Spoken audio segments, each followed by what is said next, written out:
The number one obstacle to setting healthy boundaries is thinking that you have individually to do it.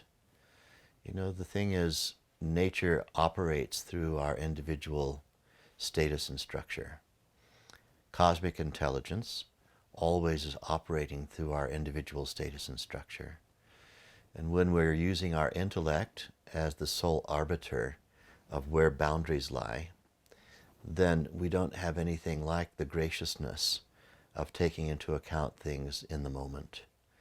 You know, we don't want to live life as if we're living out of a law book, some preordained laws that we've structured with our intellect that can't take into account all of the potentials of every situation. Some situations may require a little flexibility, adaptability. We don't want to become rigidly attached to a preordained way of doing things. You know, I'm never going to do this. I'm not going to talk to that person. I'm not going to do this and all that. Just fixating that in our awareness in advance is going to turn us into someone who has rigid attachment.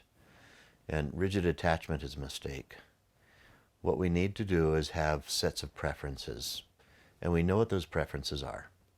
We lean into those preferences, and if, for some reason, things don't go that way, then we let go of rigid attachment to specific timings, to specific outcomes, to specific preset principles that we thought we might have had, knowing that in the larger picture, cosmic intelligence is actually at play. And so again, we have to be kind to ourselves and kind in all of our interactions. If we have this one idea, kindness, in Sanskrit we call it karuna.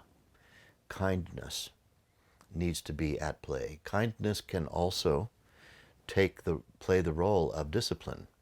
Sometimes in the name of kindness, we have to stop someone from violating laws of nature that may have to do either with us or with others. We're not letting them create bad karma for themselves. But I think all of these things have to be taken on a case-by-case basis. Otherwise, you know, making advanced decisions about I'm never going to do this, or I'm always going to do that, or I'll never speak these words, or I'll never interact with that kind of person, or if they start ramping up their behavior in a particular way, then this is exactly what I'm going to do.